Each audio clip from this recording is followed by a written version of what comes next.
So I have a story to tell real quick if I Sure, can. yeah. And I call it the 3%ers because back in the American Revolution, actually 3%, think about this, 3% of the population actually fought the Revolutionary War where we won our freedom and liberty from the British. So 10% of the people in the population of America at that time actually supplied ammunition, food, supplies to those 3% that were on the front lines.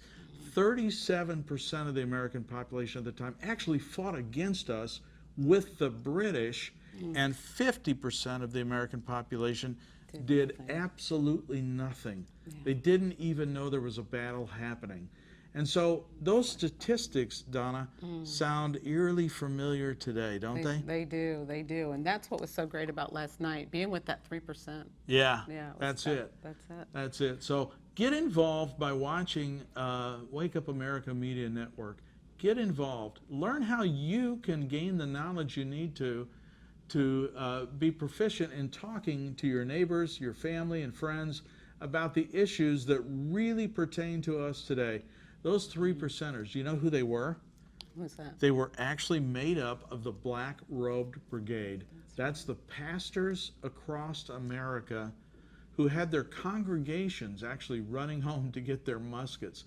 Those 3%ers faced insurmountable odds, but they overcame. And today America has freedom and liberty because of the 3%ers.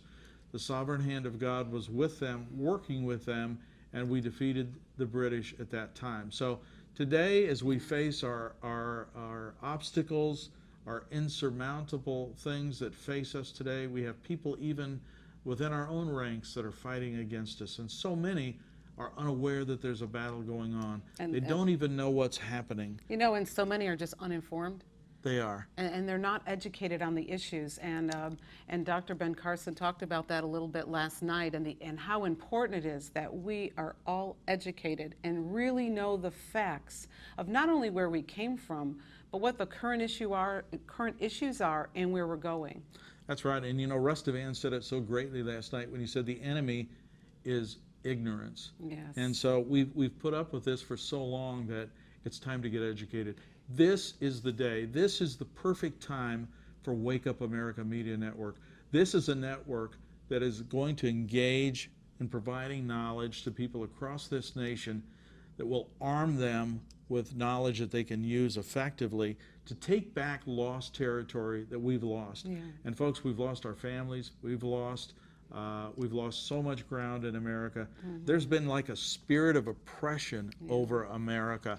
It's a dark spirit. We've seen it beginning in 2008 with the financial collapse, Donna, when we had foreclosures and bankruptcies and short sales, and it just started snowballing from there, and it got worse. In fact, in Palm Beach, Florida, where we live, we had 2,000 people last year commit suicide.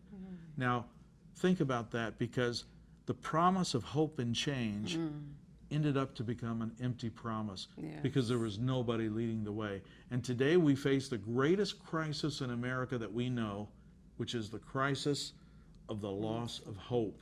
Yes. And folks, when people lose hope, when they lose everything, there's only one way to go. There's only one place to turn to, and that's back to our biblical principles that this nation was founded upon. We are one nation under God, and I'm excited about this network.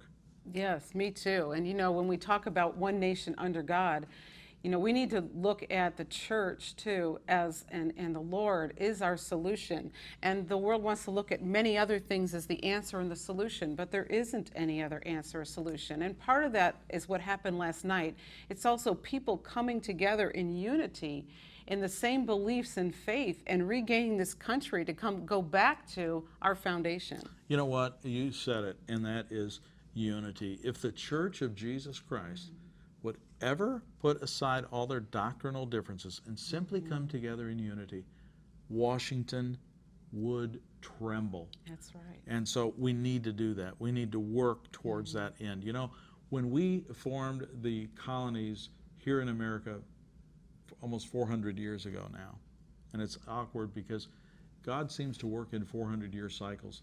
He did it with the children of Israel. He did it from Malachi to John the Baptist. And now think about it. In 1607, Jamestown started. That was 400 years ago. Here we are.